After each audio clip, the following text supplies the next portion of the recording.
Hi friends, இன்றைக்கி நம்ம என்ன பார்க்க போகிறோம் அப்படின்னா ரூட் டச்சப் தான் பார்க்க போகிறோம். அதுக்கு ஃபஸ்ட்டு கிளைண்ட்டோட ஸ்கேல்ப்பை நம்ம டெஸ்ட் எடுக்கணும். அது என்ன டெஸ்ட்டுனா ஸ்ட்ராண்ட் டெஸ்ட் எடுக்கணும்.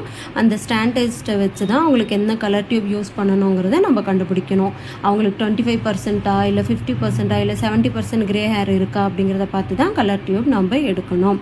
அதுக்கு கிரே ஹேரோட இப்போ 100ல் 25% தான் கிளைண்ட்டுக்கு கிரே ஹேர் இருக்குது அப்படின்னா நம்ம ஒரு ஷேட் லைட்டர் கலர் டியூப் எடுத்தால் போதும். ஃபார் எக்ஸாம்பிளுக்கு கிளைண்ட்டோட பேஸ் கலர் நம்பர் 4 அப்படின்னா நாம் ஒரு ஷேட் லைட்டராக நம்பர் 5 பேஸ் கலர் நம்பர் 5 எடுத்தால் அவங்களோட ஹேர் சேம் கலரில் மர்ஜ் ஆகிடும்.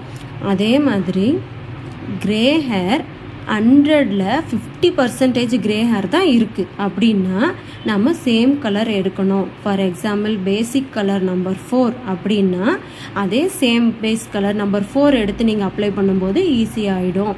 அதே கிரே ஹேரில் 100ல் 70% இருக்குது அப்படின்னா ஒரு ஷேட் டார்க்கர் எடுக்கணும். பேசிக் கலர் நம்பர் 4னா அதே சேம் பேசிக் கலரில் நம்பர் 3 எடுத்து நீங்கள் அப்ளை பண்ணும்போது ஈவனாக அது மர்ஜ் ஆகிடும். இந்த மாதிரியான வீடியோக்கு இன்னும் லைக் பண்ணிக்கோங்க.